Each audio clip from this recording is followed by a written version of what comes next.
सल्लि अला मुहम्मदिन व आलि मुहम्मद।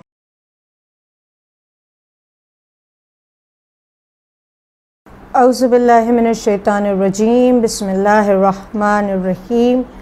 अस्सलातु वस्सलाम अला अशरफिल अंबिया वल मुरसलीन व खातिमिन नबिय्यीन अबिल क़ासिम मुहम्मद। अल्लाहुम्मा सल्लि अला मुहम्मद व आले मुहम्मद व अज्जिल फ़रजहुम। अम्मा बअद फ़क़द क़ालल्लाहु तआला फ़ी किताबिहिल मुबीन व फ़ुरक़ानिल हमीद व क़ौलुहुल हक़ व अन तसूमु खैरुल लकुम इन कुन्तुम तअलमून। अल्लाहुम्मा सल्लि अला मुहम्मद व आले मुहम्मद व अज्जिल फ़रजहुम। अस्सलामु अलैकुम व रहमतुल्लाहि व बरकातुहू।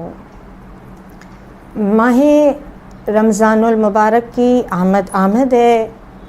माह शाबानुल मुअज़्ज़म के आखिरी अय्याम अल्लाह हमको तौफ़ीक दे, हम खूब इबादत करें, हम बेहतरीन अंदाज़ में इबादतों के साए में माह शाबान मुअज़्ज़म को अलविदा कहे, इस दुआ के साथ कि या अल्लाह हमें इस साल शब क़द्र अता करना और आइंदा साल नीब शाबान तक की ज़िंदगी ज़रूर लिख देना। और ए अल्लाह, अगर हमारी मौत इस साल में लिखी हो तो बारिलाहा हमें विलायत अमीरुल मोमिनीन पर बख्शा हुआ दुनिया से तेरी रहमतों के साए में उठाना। बस खुदा की बारगाह में ये वो मुक़द्दस महीने और ये वो मुक़द्दस अय्याम है कि जहाँ तकदीरें भी लिखी जाती है, इंसान की ज़िंदगी मौत के फ़ैसले भी होते हैं और बस इबादत की बहार हर सू है। और द लास्ट अय्याम यानी अब ये माह शाबान के आखिरी 3 दिन, द 3 लास्ट डेज़, एंड फिर वहाँ से जो हम रोज़ों का सिलसिला कनेक्ट करेंगे माह मुबारक से और 2 पूरे महीने के रोज़ों का सवाब अल्लाह अता करता है। कैसा करीम है परवरदिगार। अल्लाह अपने बंदों से रोज़े रखवा रहा है ना, जैसे खुदावंद आलम ने कुरान में इरशाद फरमाया। सूरे बकरा की आयत नंबर 183 में अल्लाह ने इरशाद फरमाया ना कि या अय्युहल्लज़ीना आमनू कुतिबा अलैकुमुस्सियाम, तुम्हारे लिए रोज़े प्रिस्क्राइब किए गए हैं, it is written down for you. Allah ने तुम पर रोज़ों को लिख दिया है। दैट मीन्स कि this is something better for us, ये हमारे लिए बहुत बेहतर कोई चीज़ है। मैं मिसाल दूँ, एक खालिक जानता है, एक क्रिएटर जानता है कि कौन सी चीज़ कैसे मैनेज की जा सकती है या कैसे उसको लॉन्ग लास्टिंग बनाया जा सकता है।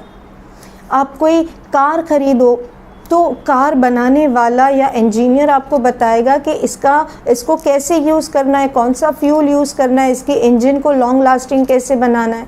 या आप एक टेलीविज़न ख़रीदो तो वो टीवी बनाने वाला या वो टेक्नीशियन आपको बताएगा कि कैसे इसको आपको यूज़ करना है ताकि कोई हादसा ना हो, ये जल्दी से ख़त्म ना हो जाए। अल्लाह ने इंसान को बनाया है और अल्लाह जानता है। अच्छा, सिर्फ इंसान को अल्लाह ने नहीं बनाया, सारा निज़ाम शम्सी अल्लाह ने बनाया, the solar system, the moon, the stars, और ये सारा भी मेरी बॉडी पे असरअंदाज होता है। There is a solar cycle, there is a earth cycle, there are magnetic waves, और ये सारा के सारा मेरी बॉडी पे इफ़ेक्ट करता है। ये 12 महीने, द डिफरेंट सीजन्स, ये सब हमारी हेल्थ पे इम्पैक्ट रखता है। मगर कौन जानेगा? खुदा जानता है। अल्लाह खालिक है, ही नोज़ कि what is good for my creation. अब अल्लाह ने इसीलिए, क्योंकि मेरे पास इल्म नहीं है, मैं नहीं जानती, अल्लाह ने हमारी ज़िंदगी का एक उसूल करार दिया, कुछ डूज़ एंड डोंट लिस्ट दे दी। जैसे वालिदैन, आज पहला एपिसोड है, मैं थोड़ी मुकदमाई बातें करूँ। अल्लाह को हम क्या कहते हैं? रब्बुल आलमीन। रब यानी पालने वाला। माँ बाप बच्चों को पालते हैं। पालने का मतलब क्या है? खुदा ना करे अगर किसी बच्चे के माँ बाप दुनिया से इंतकाल कर जाए, छोटा सा बच्चा है, माँ भी मर चुकी है, खुदा न खास्ता बाप भी मर चुका है, क्या वो बच्चा बड़ा नहीं होगा? डेफिनेटली होगा। मगर क्या इफ़ेक्ट हो रहा है? उसकी परवरिश पे शायद असर होगा। बग़ैर माँ बाप का बच्चा बड़ा तो हो जाएगा मगर तरबियत पे असर होगा। क्योंकि वालिदैन बेहतर जानते हैं बच्चे की फितरत को, उसको क्या देना है क्या नहीं देना है, कितने बजे सुलाना है कितने बजे खिलाना है, ये सारा जितना वालिदैन समझते कोई नहीं समझता। अल्लाह हमारा खालिक है, अल्लाह हमारा रब है, हमारा परवरिश करने वाला, तरबियत करने वाला, पालने वाला है। अब ये रब्बुल आलमीन भी जैसे वालिदैन अपने घर के अंदर कुछ टाइम टेबल बनाते हैं, अल्लाह ने हमारे लिए कुछ टाइम टेबल बनाया है, कुछ उसूल बनाए हैं। अब आप देखें छोटी से छोटी चीज़, मैं कुछ मिसाल दे रही हूँ। अल्लाह ने मसलन नेल बाइटिंग मकरू है ना, आप अपने नाखून नहीं चबा सकते, दिस इज़ मकरू। अब हराम नहीं है बट मकरू है। मकरू वो चीज़ें हैं, यानी आप एक पूरी लिस्ट दे के जितने भी मकरूहात हैं आप उसको साइंटिफिकली एनालाइज करते जाए। नेल बाइट करने से इंसान को इंटेस्टिनल डिजीज़ होती है, उसके आंतों में, उसके इंटेस्टाइन्स में प्रॉब्लम आती है, बीमारी आती है। This is quite proved in the books. तो जो चीज़ इंसान को नुकसान पहुंचाती है अल्लाह ने उसको मकरू करार दे दिया। अल्लाह कहता है मुझे नहीं पसंद है। क्यों नहीं पसंद है? Because this is not good for you. या मुस्तहबात देखे, गुस्ल उतारना, हर नमाज से पहले बालों को कोम करना, कंघी करना, या हर नमाज से पहले मिसवाक करना या खुशबू लगाना, ये सब जो मुस्तहबात करार दिया गया है, साफ लिबास पहनना, द क्लिनलीनेस, ये सारी चीज़ों पे जो अल्लाह जोर देता है, ये क्यों दे रही है शरीयत इस पे बार कि this is actually good for you.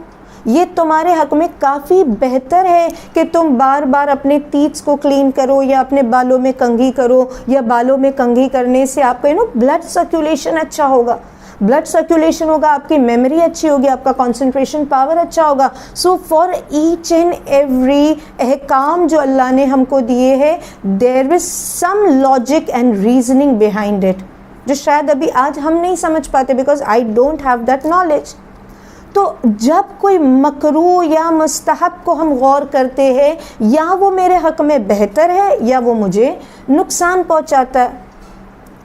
अब एक लेवल आगे सोचे, तो जब मुस्तहबात पे ये चीज़ देखी जा रही है, तो वाजिबात और मुहर्रमात, कुछ चीज़ें अल्लाह ने मेरे लिए हराम करार दी है, कुछ चीज़ों को अल्लाह ने गुनाह बताया है, और कुछ चीज़ें अल्लाह ने मुझ पे वाजिब लिखी है।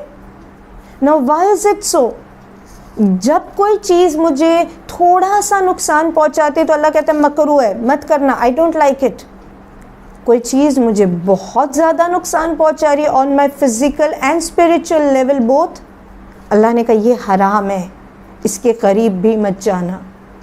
और जो चीज़ मुझे मुकम्मल फ़ायदा दे रही है स्पिरिचुअली, फ़िज़िकली, इमोशनली, यानी मेरे पूरे वजूद पे जो एक फ़ायदा दे रही है, एक असरअंदाज हो रही है, अल्लाह कहता है this is good for you, तुम ये काम ज़रूर करो, बल्कि ये वाजिब है, ये तुम्हारे लिए लिख दिया गया है कि तुमको रोज़ा रखना है। This is one of the good things which Allah has prescribed for us.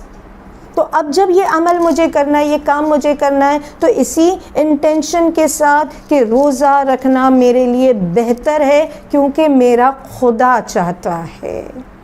ना विथ सम एक्सेप्शंस, बिकॉज बहुत सारी ऐसी चीज़ें होती है जो माने हो जाती, बट ये जो हम सेशन लेकर आए ये एक जनरल पॉइंट ऑफ व्यू है शरीयत और साइंस का। रोज़े का बिल्कुल ही आज, क्योंकि इब्तदाई और फर्स्ट एपिसोड में थोड़ा जो जिस तरह से बात रखनी थी, अब मैं सिर्फ एक पॉइंट, एक फ़ायदा लेकर आगे बढ़ूँ और फिर इंशाल्लाह अगर तौफीक रही तो हम आने वाले एपिसोड्स में इसी मौजू को कंटिन्यू करेंगे। रोज़े का एक बेनिफिट ये है कि इंसान के विल पावर को मजबूत करता है, स्ट्रॉन्ग बनाता है, डिसीशन मेकिंग पावर को स्ट्रॉन्ग करता है। बाज़ लोगों को हम देखते हैं ना, दे क्वाइट टिमिड, हेजिटेंट, शर्माते हैं, डरते हैं, जल्दी से कोई फ़ैसला नहीं ले सकते। रोज़ा इंसान के डिसीशन मेकिंग पावर के बटन को ऑन करता है ना। हो सकता है कोई ऐसा बंदा हो जो सफोकेशन के मरीज़ हो, जल्दी से घबरा जाता हो, जल्दी से डर जाता हो, वो क्या सोचेगा, मुझे रोज़ा नहीं रखना, मैं रोज़ा नहीं रख सकती, मैं प्यासी कैसे रहूँगी, मुझे भूख लगेगी तो क्या होगा, पता नहीं मैं 10 घंटे 12 घंटे, पता नहीं मैं इतना लंबा कैसे बगैर पानी के रह पाऊँगी, नहीं मुझसे नहीं होगा। बट जैसे माह रमज़ानुल मुबारक की बहार आती है, सारा सराउंडिंग जब रोज़ेदार होता है, अंदर से एक आवाज़ आती है, एटलीस्ट ट्राई, मैं कर सकती हूँ। Now this is the moment कि मुझे डिसीजन लेना है कि मुझे रोज़ा रखना है, मुझे रोज़ा नहीं रखना है, मुझे ये 8 से 12 घंटे प्यासा रहना है, मुझे प्यासा नहीं रहना है। और जब एक इंसान ये डिसीजन ले लेता है और यहाँ से कहीं ना कहीं उसके ब्रेन को एक पॉजिटिव एनर्जी जाती है कि येस यू कैन फास्ट, और इसी चीज़ से हमारे ब्रेन को एक ताकत मिलती है, एक प्रोवोकेशन मिलता है कि मैं और भी अच्छे फैसले ज़िंदगी में ले सकता हूँ। I can be a challenger, मैं एक रिस्क ले सकती हूँ। यानी जैसे मैंने रोज़ा रखने का मैं घबरा रही थी, मगर मैंने ये डिसीजन लिया, मैं और भी डिसीजंस ले सकती हूँ, मैं और भी रिस्क उठा सकती हूँ। यानी इसी तरह से और भी बहुत सारी चीज़ें मेरी लाइफ में हो सकती है। मैं ये काम करूँ ना करूँ, मैं इस बिज़नेस में इन्वेस्ट करूँ ना करूँ, but at the same time I have that power now कि नहीं, मैं डिसीजन लूँ, मैं सोचूँ, मैं समझूँ, मैं हर तरह से उस सिचुएशन को एंड कॉन्सिक्वेंसेस को एनालाइज करूँ, and then I encourage myself कि नहीं, I have to do this thing. तो एक इससे इंसान का विल पावर मजबूत होता है। दूसरा, इंसान के अंदर वो ताकत आती है अपने आप को फॉर्म रखने की।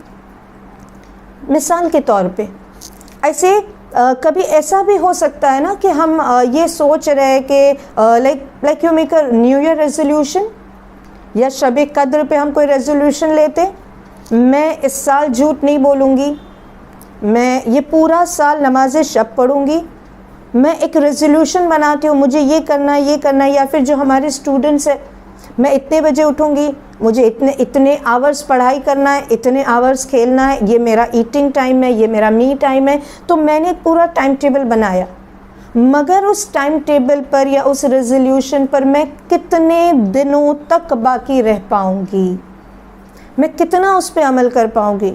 अक्सर ये होता है कि मैंने माह मुहर्रम में इरादा किया मैं पूरा साल नमाज शब पढ़ूँगी, मगर कुछ वक्त के बाद आई एम स्टॉप, हॉल्ट हो जाता है। या मैंने एक रेजोल्यूशन बनाया, दिन भर में मुझे 4 घंटे स्टडीज़ करना है, मगर मैं नहीं कर पा रही हूँ, मैं थक जाती हूँ, मैं सो जाती हूँ, कहीं सफ़र पे चली जाती हूँ, and I am not able to make a commitment और to stick to a commitment. माह रमज़ानुल मुबारक हमको ये भी एक पैगाम देता है कि फॉलो द टाइम टेबल।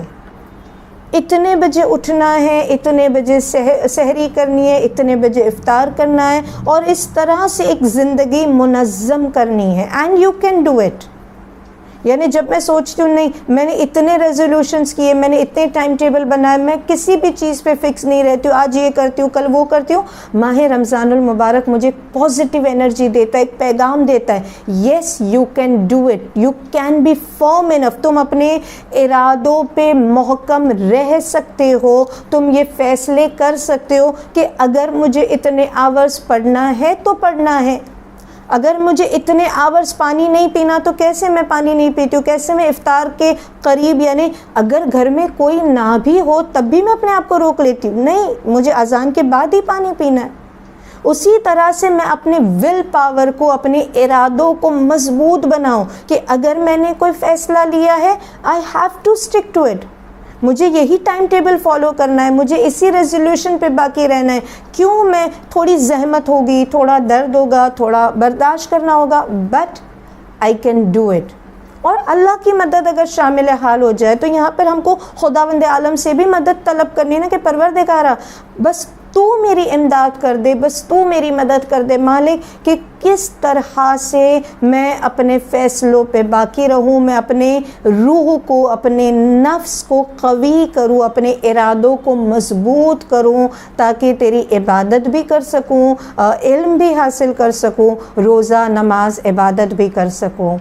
बस इसी के साथ आज का ये एपिसोड ख़त्म करते हैं और दुआ करते कि अल्लाह हमें तौफीक देना माह मुबारक रमज़ान में पाक व पाकीज़ा बख्शे हुए दाखिल होने की और खूब इबादत करने की और बेहतरीन मफ़ाद हासिल करने की।